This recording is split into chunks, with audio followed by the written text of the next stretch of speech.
Assalamualaikum warahmatullahi wabarakatuh. Salam sejahtera buat kita semua. Situasi Palestina Israel saat ini semakin memanas dan kita terus menerima berita-berita tentang serangan yang dilakukan oleh serdadu Zionis Israel terhadap warga Palestina di Gaza dan tepi barat. Sebagian pemerintahan di dunia sudah melontarkan kecaman kepada Israel, termasuk pemerintah Indonesia. Di tengah berbagai kecaman tersebut, para pendukung Israel, baik orang Indonesia maupun orang di luar negeri dan di-share oleh orang-orang Indonesia, malah muncul dengan narasi pembelaan yang itu-itu lagi, yaitu bahwa polisi Israel atau militer Israel berhak membela diri, bahwa konflik ini berawal dari provokasi dan kekerasan yang dilakukan oleh orang-orang Palestina. Menurut orang-orang itu seolah wajar saja kalau militer Israel atau polisi Israel balik membalas karena itu adalah bentuk pembelaan diri. Bahkan bagi mereka wajar-wajar saja kalau balasan itu menyasar tempat ibadah, fasilitas kesehatan, rumah sakit, rumah tinggal, sekolah, dan berakibat pada terbunuhnya warga sipil termasuk anak-anak dan kaum perempuan.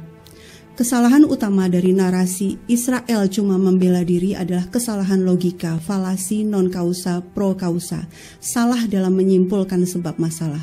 Akar masalah di Palestina bukanlah lontaran batu dari warga Palestina di tepi barat, bukan pula lontaran roket dari milisi Palestina di jalur Gaza.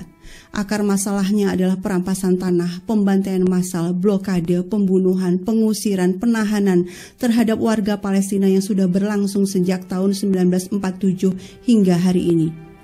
Bahkan dokumen PBB pun menyebutkan bahwa kawasan tepi barat dan Yerusalem Timur adalah kawasan pendudukan.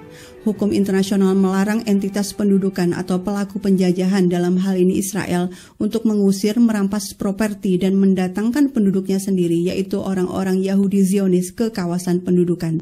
Hingga kini ada 7,2 juta pengungsi Palestina yang tidak bisa kembali ke tanah dan rumah mereka yang sudah dirampas oleh Israel. Sementara itu jalur Gaza sudah diblokade Israel sejak 2007, dirampas hak-hak dasar mereka.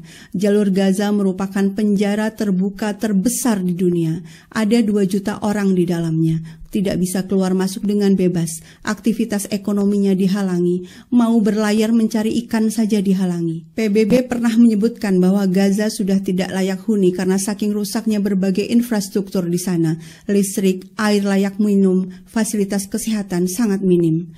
Dalam kondisi seperti ini, apa salah kalau mereka melawan dan berusaha meraih kemerdekaan mereka?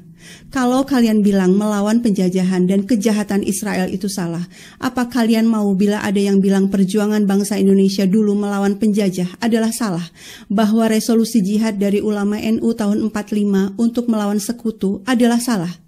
Kalian menyalahkan orang Palestina yang melemparkan batu, sementara kalian diam saja melihat tentara Israel yang bersenjata sangat lengkap, didukung hibah militer rutin lebih dari 3 miliar dolar per tahun oleh Amerika, melakukan berbagai kejahatan kepada warga sipil Palestina. Saat bicara soal Palestina, kalian harus bertanya dulu mengapa entitas Zionis mendirikan negara di atas tanah Palestina. Mengapa mereka datang jauh-jauh dari Eropa, Amerika, Afrika, dan lain-lain untuk merampas tanah warga Palestina. Itu yang harus dipertanyakan. Bukan malah sebaliknya, mempertanyakan mengapa orang Palestina melempar batu, mengapa Hamas menembakkan roket. Ini pertanyaan yang sama. Mengapa dulu pejuang Indonesia dengan bambu runcing melawan Belanda? Ya iyalah, masa dijajah, ditindas, diusir, lalu diam saja. Saya sangat mengapresiasi sikap pemerintah Indonesia yang secara tegas mengecam penindasan dan penjajahan Israel dan secara tegas menyatakan mendukung bangsa Palestina meraih kemerdekaannya. Mereka yang masih mencoba menjustifikasi penindasan Israel perlu kita pertanyakan akal sehatnya, humanismenya, dan komitmen mereka terhadap amanah dan cita-cita kemerdekaan bangsa Indonesia. Orang Indonesia pendukung Israel sesungguhnya telah mengkhianati konstitusi bangsa Indonesia yang mengamanahkan agar bangsa ini selalu berdiri di garda terdepan dalam membela bangsa terjajah dan membantu mereka melawan penjajah. Penjajahan di atas dunia harus dihapuskan karena tidak sesuai dengan peri kemanusiaan dan peri keadilan. Salam merdeka, Assalamualaikum warahmatullahi wabarakatuh.